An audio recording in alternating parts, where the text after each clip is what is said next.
तो आज हम इंडिया के ओल्डेस्ट यूनिवर्सिटी के बारे में बात करेंगे, जिसका नाम नालंदा यूनिवर्सिटी हुआ करता है। ये अपने टाइम का एशिया का सबसे बड़ा यूनिवर्सिटी हुआ करता था। इवन वर्ल्ड में ये बहुत फेमस हुआ करता था। ये वर्ल्ड के टॉपेस्ट यूनिवर्सिटी में से एक था। यहाँ देश के कोने कोने से और देश के बाहर के लोग, लाखों स्टूडेंट्स यहाँ आकर पढ़ा करते थे। यहाँ लगभग 2000 प्रोफेसर्स और 10,000 स्टूडेंट्स हुआ करते थे। पर इस यूनिवर्सिटी को किसी की नज़र लग गई और एक राजा जिसका नाम बख्तियार खिलजी था, उसने इस यूनिवर्सिटी को अपने लोगों से जलवा दिया। वो बहुत ही क्रूर और पागल टाइप राजा था। अगर ये यूनिवर्सिटी आज के टाइम पे हमारे इंडिया में अगर अभी भी होती तो हमारा देश, यू कांट इमेजिन कि हमारा देश किस लेवल पे होता, क्योंकि इस यूनिवर्सिटी के टीचर्स और स्टूडेंट्स को इतना ज्ञान था कि आप सोच नहीं सकते हो। ये यूनिवर्सिटी इंडिया की सेकेंड सबसे ओल्डेस्ट यूनिवर्सिटी है और इसके पहले जो फर्स्ट थी वो तक्षशिला यूनिवर्सिटी है, जो कि अभी पाकिस्तान में है। नालंदा यूनिवर्सिटी बिहार के नालंदा में स्थित है। उस प्लेस का भी नाम नालंदा ही है, जो कि लगभग पटना से 80 किलोमीटर डिस्टेंस पे है। और नालंदा यूनिवर्सिटी राजगीर से थोड़ा नज़दीक है। राजगीर को ऑब्वियसली आप जानते ही होंगे, क्योंकि राजगीर रिसेंटली अभी ग्लास ब्रिज के कारण फेमस हुआ होगा। वैसे राजगीर बहुत सुंदर जगह है, यू मस्ट विज़िट एक बार तो ज़रूर लाइफ में। उस पीरियड में बिहार का नाम मगध हुआ करता था और मगध उस टाइम सबसे पावरफुल जनपद में से एक था। उस टाइम मगध की राजधानी पाटलिपुत्र हुआ करती थी, जिसे अभी हम पटना के नाम से जानते हैं। उस टाइम चंद्रगुप्त मौर्य और चाणक्य ने मिलकर मगध को सेंटर ऑफ एडमिनिस्ट्रेशन बना दिया था, जहाँ से सारी पावर्स कंट्रोल और जहाँ से सारे बिजनेसेस कंट्रोल होते थे। नालंदा यूनिवर्सिटी को 3 बार डिस्ट्रॉय किया गया है और 2 बार इसे रीबिल्ड किया गया है। फर्स्ट टाइम जब नालंदा यूनिवर्सिटी का फॉर्मेशन हुआ था तो इसे कुमार गुप्त ने बनवाया था। मौर्यंस के बाद गुप्ता आए थे। 319 से लेकर 590 तक गुप्ता डायनेस्टी थी। कुमार गुप्त 415 से लेकर 455 तक थे। उसी बीच में उन्होंने नालंदा यूनिवर्सिटी का निर्माण करवाया था। जैसा कि हम लोग जानते हैं कि नालंदा यूनिवर्सिटी को 3 बार बर्बाद किया गया और 2 बार इसे रीबिल्ड किया गया था। फर्स्ट टाइम इस यूनिवर्सिटी को रीबिल्ड स्कंदगुप्त ने किया था। He was also a king of Gupta empire. First time इसे उन्होंने बर्बाद किया था इस यूनिवर्सिटी को, तो स्कंदगुप्त ने इसको रीबिल्ड करवाया, रीस्टोर करवाया। फिर जब दूसरी बार इसे गौड़ों ने डिस्ट्रॉय किया तो इसे हर्षवर्धन ने पूरी तरीके से रीस्टोर करा। और फिर थर्ड टाइम इसे बख्तियार खिलजी ने पूरी तरीके से जलवा दिया था। वो इतना क्रूर था कि बौद्ध भिक्षुओं को जलवा दिया, उन्हें काट काट कर फेंक दिया गया था। पर ऐसा कहते हैं ना कि जो जैसा करता है वो वैसा भरता है, तो बख्तियार खिलजी के साथ भी ऐसा ही हुआ, क्योंकि उसकी भी मौत बहुत दर्दनाक हुई। अभी भी हम इंडियंस अपने स्कूल्स और अपने यूनिवर्सिटी को विद्या का मंदिर मानते हैं, और उस टाइम बख्तियार खिलजी ने इतने बड़े यूनिवर्सिटी को जलवा दिया था। जो नालंदा यूनिवर्सिटी की लाइब्रेरी थी, अगर वो बुक्स अभी भी अगर हमारे पास होती ना, तो हमारे कंट्री का लेवल, यू कांट इमेजिन कि हमारा लेवल क्या होता, हमारी कंट्री की वैल्यूशन क्या होती पूरे वर्ल्ड में। हम दुनिया में क्या क्या अचीव नहीं कर सकते थे। अब आप सोच रहे होंगे कि हमें नालंदा यूनिवर्सिटी के बारे में इतना कुछ कैसे पता। तो एक चाइनीज़ ट्रैवलर था जिसका नाम हुएन सांग था। बेसिकली लोग इसके प्रोनाउंसिएशन बहुत गलत करते हैं, क्योंकि ये चाइनीज़ नेम है, बट जो मैं प्रोनाउंसिएशन कर रहा हूँ वो बिल्कुल करेक्ट है, क्योंकि मुझे चाइनीज़ थोड़ी थोड़ी आती है। हुएन सांग की बायोग्राफी भी लिखी गई है। हुएन सांग की लिखी हुई बुक में नालंदा यूनिवर्सिटी का जिक्र किया गया है, और हुएन सांग नालंदा यूनिवर्सिटी को इतने क्लोज से जानते हैं क्योंकि वो वहाँ खुद रहकर 2 साल पढ़ाई किए थे, और हुएन सांग वहाँ के टीचर्स भी रह चुके हैं। और इंडिया में हुएन सांग ने लगभग 10 से 15 साल बिताए थे। हुएन सांग हर्षवर्धन के पीरियड में इंडिया आए थे और इस यूनिवर्सिटी में लोग यूं ही आकर नहीं एडमिशन ले लेते थे। यहाँ का बहुत हार्ड इंट्रेंस एग्ज़ाम होता था। आपको संस्कृत और बुद्धिज़्म में निपुण होना है।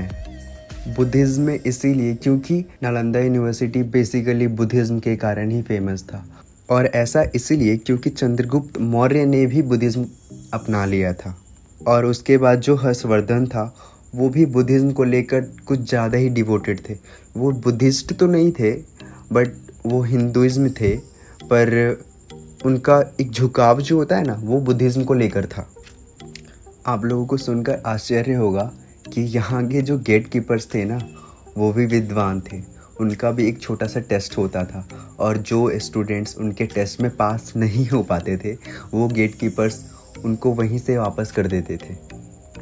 दुनिया के हर एक कोने से यहाँ लोग पढ़ने आया करते थे, जैसे Japan, Persia, Tibet, Iran, Indonesia, China, Mongol etcetera. अब आप अंदाज़ा लगा सकते हो कि ये यूनिवर्सिटी कितना फेमस था। कोई भी इस यूनिवर्सिटी की इम्पॉर्टेंट डिसीज़न को लोग यूं ही पास नहीं कर देते थे।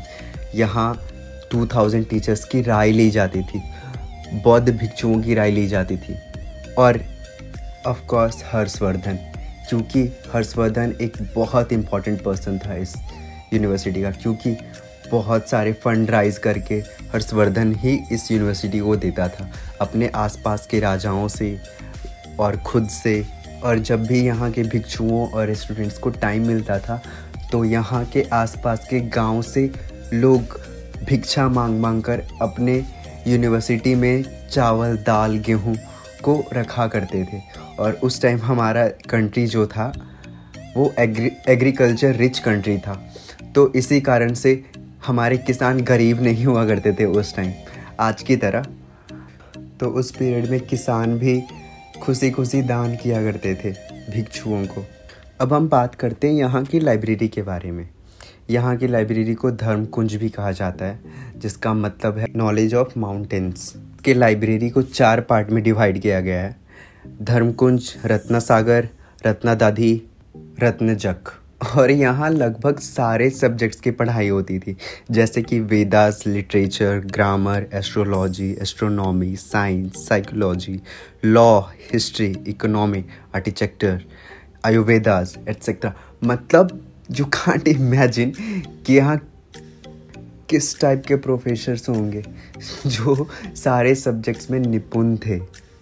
और इतना सब कुछ एक ही यूनिवर्सिटी में 1500 साल पहले पढ़ाई जाती थी। और मेनली यही रीज़न था बख्तियार खिलजी के जलने का, और इसी जलन के कारण उसने यहाँ की लाइब्रेरी और यहाँ की यूनिवर्सिटी को जलवा दिया था। जब ये लाइब्रेरी जली थी तो इसकी आग लगभग 3 से, कुछ लोग 3 महीने कहते हैं, कुछ लोग 6 महीने कहते हैं, बट डेफिनेटली 3 महीने से वो ज़्यादा आग रही थी। पर यहाँ मैक्सिमम लोग जो पढ़ने आते थे वो बुद्धिज़्म के कारण आते थे। वो बुद्धिज़्म के बारे में जानना चाहते थे, इसीलिए बुद्धिज़्म को 2 सेक्टर में बांटा गया था, महायान और हीनयान। पता नहीं आप लोगों में से कितने लोग महायान के बारे में पता होगा या हीनयान के बारे में पता होगा। मैं इसका शॉर्ट में बता देता हूँ। महायान के लोग हैं जो मूर्ति पूजन में बिलीव करते हैं, और हीनयान के लोग हैं जो मूर्ति पूजन में बिलीव नहीं करते। हीनयान के लोग स्ट्रिक्टली बुद्धा को फॉलो करते हैं, क्योंकि बुद्धा ने खुद कहा था कि मुझे भगवान मत बनाना, मूर्ति पूजन मेरी मत करना। बुद्धा का ये मानना था कि हर कोई बुद्धा बन सकता है, और यही रीज़न कि बुद्धा ने स्ट्रिक्टली मना किया था मूर्ति पूजन के लिए। पर महायान जो थे इसका फॉर्मेशन किंग कनिष्क ने किया था। जब 4th बुद्धिस्ट काउंसिल मीटिंग हुई थी तब जाकर महायान ने ये डिसाइड किया कि अगर हम मूर्ति पूजन करते हैं तो हमसे लोग और जुड़ पाएंगे, बुद्धिज़्म को और ज़्यादा लोग अपना पाएंगे। और मूर्ति पूजन के लिए मूर्ति भी बनाना, स्टैचू भी बनाना बहुत ज़रूरी था। तो इसीलिए बहुत सारे लोगों को इनवाइट किया गया, आर्ट ऑफ स्कूल को इनवाइट किया गया। उनमें से कुछ थे Mathura school of art, Gandhara school of art. तो महायान और हीनयान बहुत ही इम्पॉर्टेंट है, तो इस यूनिवर्सिटी में इसके बारे में भी पढ़ाई करवाई जाती थी। हिस्ट्री में हमें बहुत ऐसे लोग मिलेंगे जो इस यूनिवर्सिटी से कनेक्टेड थे, जैसे आर्यभट्ट, आर्यदेवा, अतिष्ठा, चंद्रकृति, धर्मकृति, धर्मपाला, नागार्जुना, ह्वेनसांग, हीचिंग। हीचिंग भी एक बुद्धिस्ट ट्रैवलर ही था जो कि चाइनीज़ ही था, पर इनमें से सबसे इम्पोर्टेंट ह्वेनसांग है क्योंकि उसी के कारण हमें इस यूनिवर्सिटी का पता चला। उसी की बुक को जब ट्रांसलेट किया गया तो पता चला ऐसा भी कोई यूनिवर्सिटी हुआ करता था। उसी बुक के माध्यम से नालंदा यूनिवर्सिटी को ढूंढा गया। जब नालंदा यूनिवर्सिटी को ढूंढा जा रहा था तो एक पहाड़ के जैसा फॉर्मेशन था जिस पे लोग अपना घर बसा कर रहते थे। तो अंग्रेज़ों को जब पता चला तो वहाँ की खुदाई की गई और उसके बाद धीरे धीरे बड़ी बड़ी बिल्डिंगें निकलने लगी नालंदा यूनिवर्सिटी की। वहाँ की क्लासेस, वहाँ के किचन, वहाँ की लाइब्रेरीज़, अभी भी वहाँ की जो दीवार है वो काली काली है।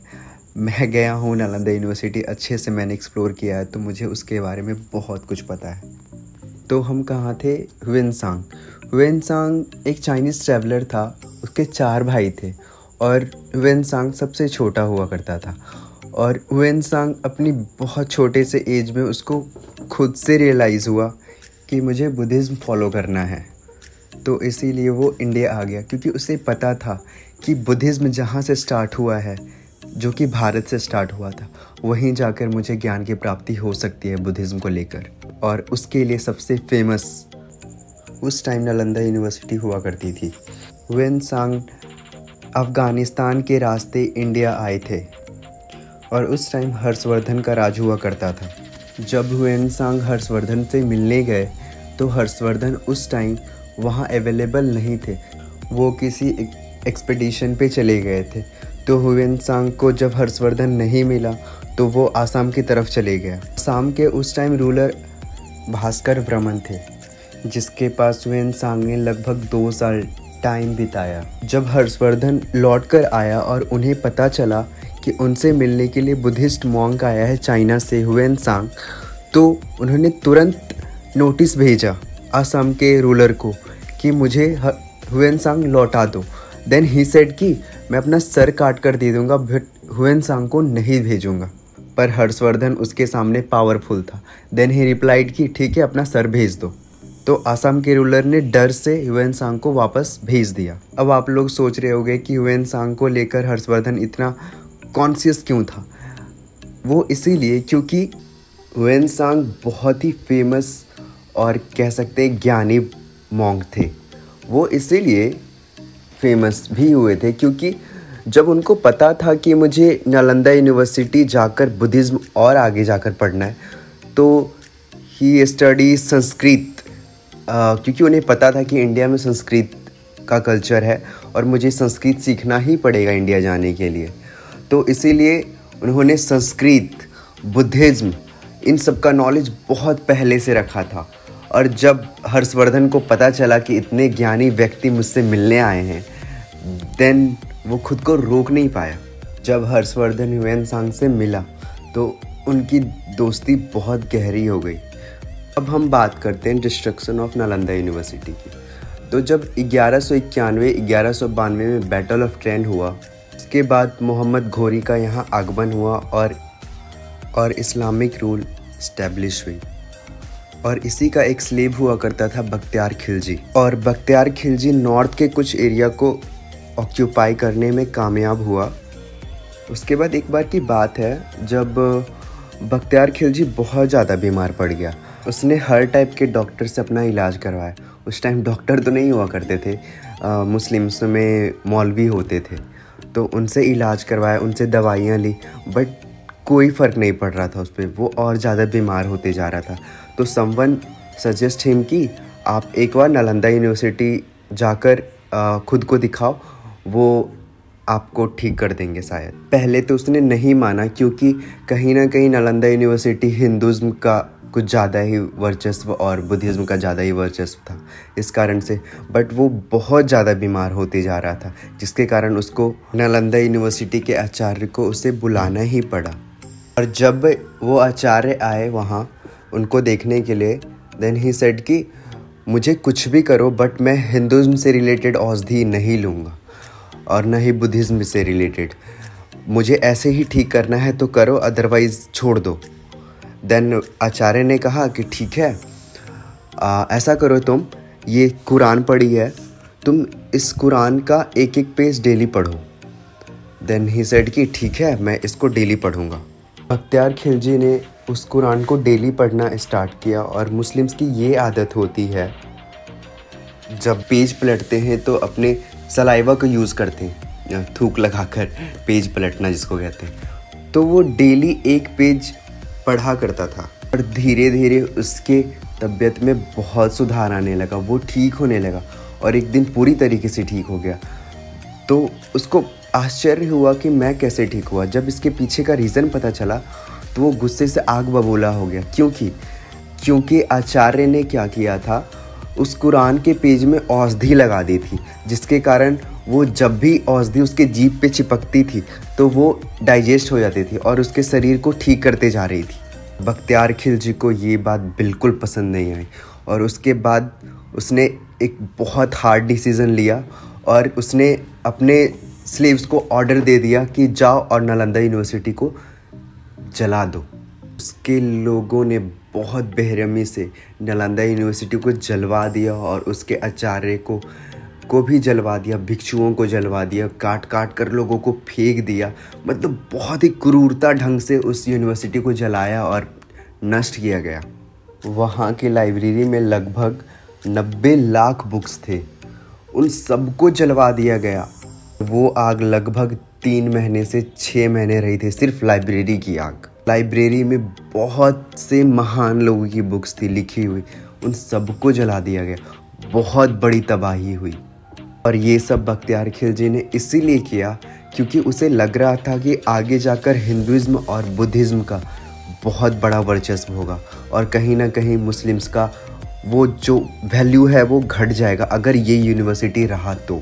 यही रीज़न था जिसके कारण बख्तियार खिलजी ने नालंदा यूनिवर्सिटी को जलवा दिया। उस टाइम की आर्किटेक्चर जो थी वो बहुत अच्छी थी।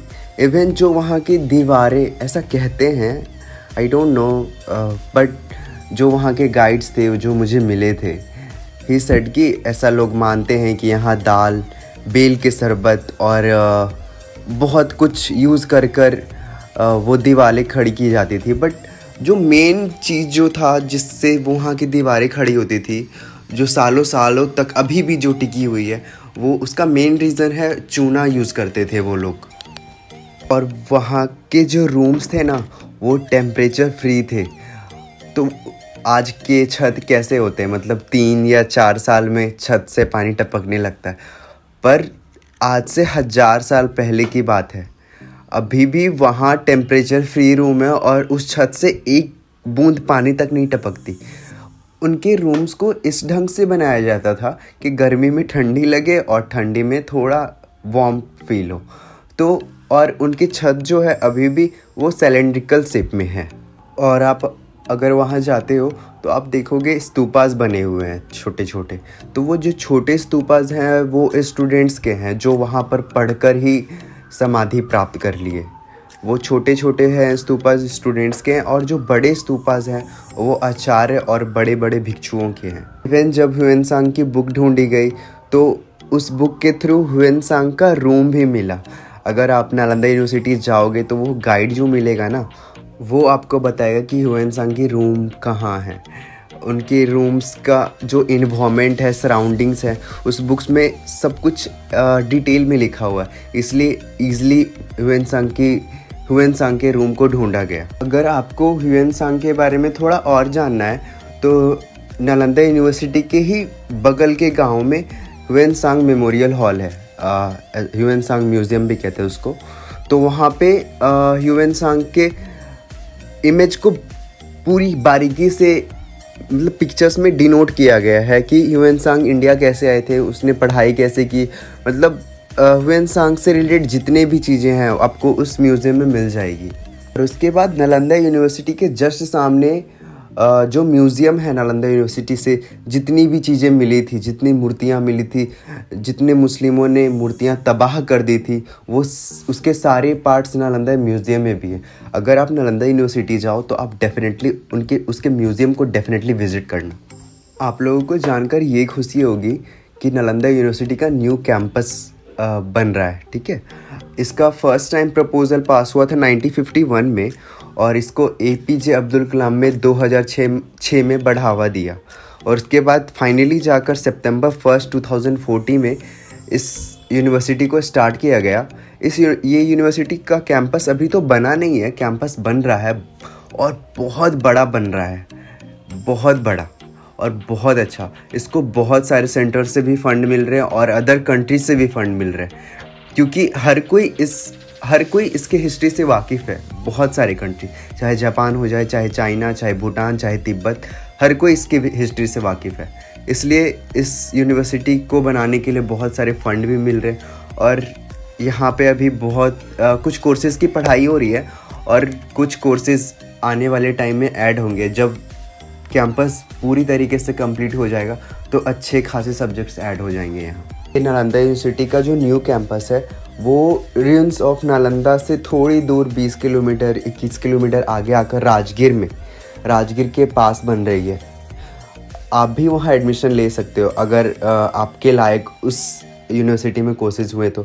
अभी तो रिसेंटली कुछ कोर्सेज ऐड हुए हैं, जैसे कि MBA इन सस्टेनेबल डेवलपमेंट, फिर आर्ट्स से रिलेटेड मास्टर्स डिग्री, और भी कोर्सेज आने वाले टाइम में बहुत ऐड होंगे। तो बस आज के लिए इतना ही। कमेंट डाउन बिलो कि आपको कैसा लगा ये वीडियो, और कीप सपोर्टिंग मी। मुझे बुद्धिज़्म में थोड़ा ज़्यादा इंटरेस्ट है, बस इसीलिए। और अगर आपको और ज़्यादा जानना है बुद्धिज़्म के बारे में तो नीचे कमेंट करना। मैं डेफिनेटली आगे आने वाली वीडियोस में बुद्धिज़्म से रिलेटेड और वीडियोस डालूँगा।